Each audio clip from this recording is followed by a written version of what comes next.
tell me, what is it like when you meet your biological mother for the Oh, that's first time? crazy.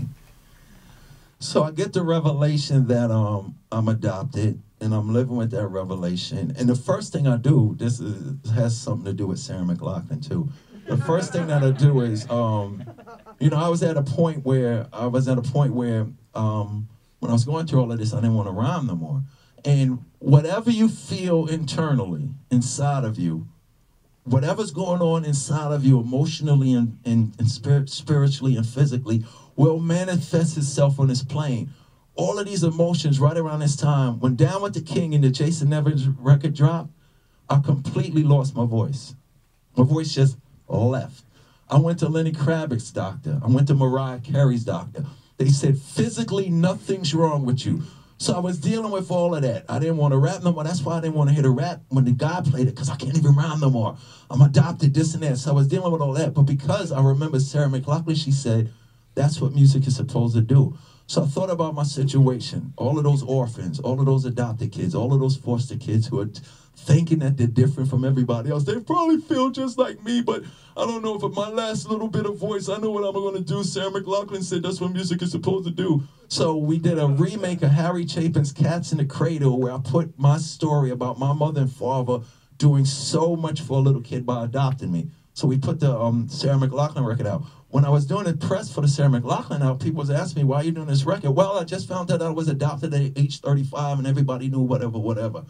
I felt so alone during that period. I thought I was doing something good, but I was still alone, because at the end of the day, I was still sitting there running, adopted, Jane adopted, so I'm dealing with all those issues. So make a long story short, there's a movie out called Roll Bounce. It's Bow Wow's movie.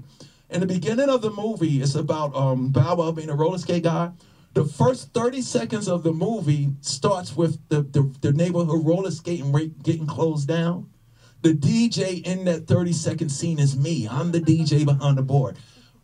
This is relevant because I got that role because Eric was still being manager, trying to keep me busy. He takes me over to LA to get interviewed by an agent to get the part. So I'm sitting in the meeting like this.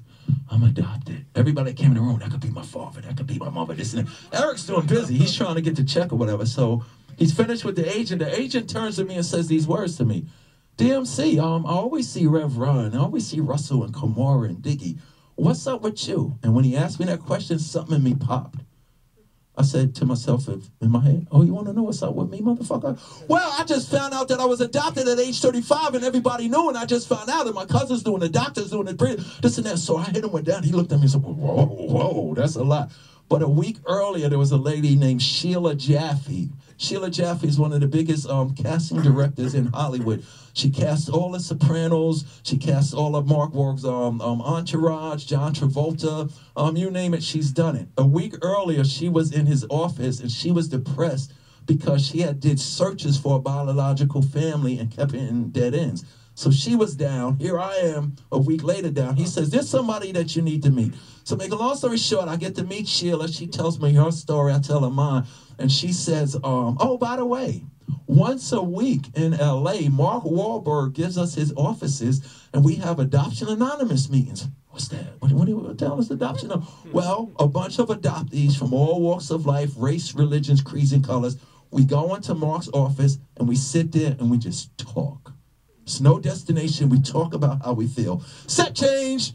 I'm in L.A. with the adopted guy from Australia. I'm in L.A. with the adopted lady from the Korean War that might not never find her parents. And the lady from the UK. So we were just going in. That was going on weekly for like 3 weeks. On the third week, they asked me this. Darryl, aren't you curious about your biological family? No, not me. No, I'm all right. You heard the record, son of Byford, brother of Al. That's all I need to know. So they were instigators. So they kept egging me on. And then he told me about this thing called the search. What's that? Well, you can find, you could use the internet. You could do this and that. But they hooked me up with a private eye. I called her name was Pamela O'Brien, the private eye for the adopted guy. So basically, she was an adoptee who got frustrated with all the non-support by the government and folks to help us find. She became a private eye. So make a long story short, I got Pam O'Brien. She did a search. She found my birth mother living in Staten Island, right next door to me. This whole time I found 2 brothers and a sister that I didn't know I have. And once she found her address, and she found the car my birth mother drove. And the question was, what do you want to do right now? Do you want to pursue this? And I was like, first, no. But eventually I got the confidence and the courage to say, yo, let me go see this lady, because Banner McDaniels in Byford is my mother and father. But this lady is the start of my story. So we go to Staten Island. I knock on the door, and when the door opened up, you asked me how I felt. When the door opened up, it was the first time in my life that I saw somebody related to me that looked exactly like me. When that door opened up, like all before that, it was a fantasy, it was a journey, it's make-believe. I'm doing a search for somebody else. But when the door opened up, I realized that I'm really adopted, and this lady is my mother. But I don't look at my mother and I don't look at my birth mother and my adopted mother as 2 different entities of motherhood. My birth mother is how I got here. There he goes. But my adopted mother was the ones assigned to get me where I was supposed to go.